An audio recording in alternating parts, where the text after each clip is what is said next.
Wow, this was very smooth. This is Sportscentre. Hey, I'm Marissa Broder, and what a wild Sunday in the NFL. And let's start with a question that we would typically know by week 13. Who's the best team in football? Because coming into the week, people were probably picking Philly or KC. But after the way San Fran decimated the Eagles, is it time to anoint the Niners as the class of the NFL? Well, according to the Super Bowl odds on FanDuel, yeah, as the Niners are the new favorites at plus 350, followed by the Chiefs and Ravens. Now on the other side of that Chiefs game, we gotta give credit to the Packers, because with that win, they are now in the playoffs as the 7th seed. Seriously, 2 weeks ago, who would have believed that? Now, when you think about dominating in December, your mind probably goes to Mariah Carey first. I mean, I know mine does. But also shout out Michael Bublé, Canadian, because this is their time of year. But it's also Matt LaFleur's time of the year, because the Packers head coach is a perfect 16-0 in December in his career. How is that even possible? Now, with Mahomes and Jalen Hurts losing, that brings us to our next question. Who's the MVP? Hurts was the heavy favorite coming into Sunday, but after that beatdown from the Niners, he slid out of that top spot. Yes, that is Cowboys quarterback Dak Prescott with the shortest MVP odds, with Brock Purdy right behind him at plus 350. And honestly, I think the Dak and Hurts thing will sort itself out next week, because the Eagles play the Cowboys on Sunday Night Football, with the NFC East potentially on the line. A game, of course, you can watch on TSN. But back to the MVP. Do we need to start talking about a quarterback not winning the award?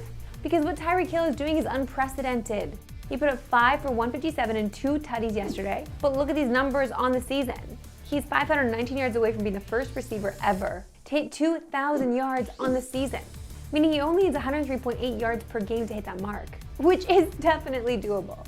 So in a year where no quarterback is really standing out, why not give it to Hill? Well, he's 25-1 on FanDuel, so it doesn't sound likely, but he feels like a lock for Offensive Player of the Year at minus 180. And oh yeah, those Dolphins?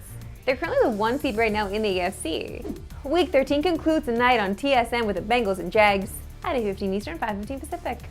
But pregame starts nice and early at 6 Eastern with Monday Night Countdown to the association, and it's a big night in the NBA because the quarterfinals of the in-season tournament tonight and tomorrow. And if tonight is like anything we've seen in the group stage, then we are in for a show over the next 2 nights.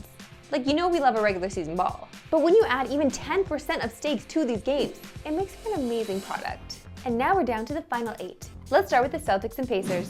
Boston are current tourney favorites at just over 3-1, but this is now single elimination basketball.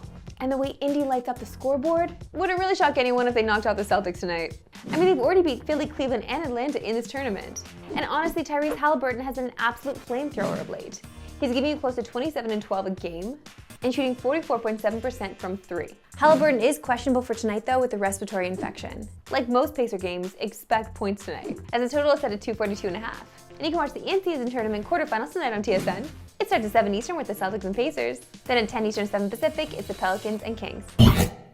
It's a lighter night on the ice tonight, so let's go big picture puck on this fine Monday. And I said it before and I'll say it again, look at the size of that puck.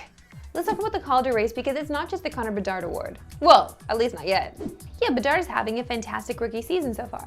11 goals and 20 points through 23 games. But there are a ton of other rookies making a huge impact on their teams that can continue to play themselves into the Calder conversation. Let's start in Minnesota with a pair of guys you should be keeping an eye on.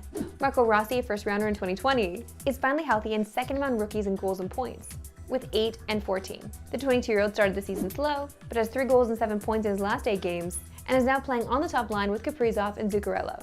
The more interesting case on the Wild, though, is defenseman Brock Faber, who doesn't have the counting stats, just 10 points in 22 games, but he does lead all rookies in ice time per game at 23 minutes. He and Jonas Brodin are also the 13th best pair in expected goals percentage, which is wild. Pun intended. Let's stick in the West because Anaheim also has a couple of great contenders.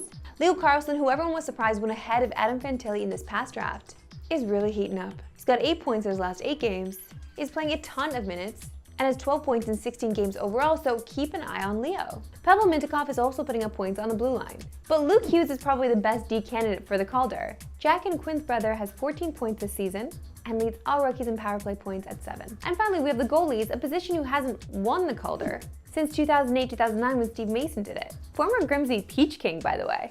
Joseph Bois of the Toronto Maple Leafs is the best candidate of that bunch to end that streak. But his goals against are going to have to come down at the current 2.82 that it's at, because only one goalie since the 50s has won the Calder has had a GAA above 2.5, and that was Tom Barrasso in 1984. My goodness. The disrespect, the petty, everything I love about sports so much. It's Time now for my favorite segment and yours, Why We Love Sports Today. Why we love sports today. And as much as I do love that petty and that disrespect, this is also a very high IQ play. My goodness. Oh. Yo, no, that's actually insane. That's one of the craziest things I've ever seen in a basketball game. Did he throw it to him while he was on the ground? And it was still in, too, look. It was still in, and he grabbed it. Wow. Okay. That was hilarious, though. Like, he going viral off His there. little smirk after. The fact that he's wearing a Cold Hearts jersey. Oh my gosh, the layers of this. Oof. It stings. And the originality does not stop there, because this next play is a very creative way to catch football.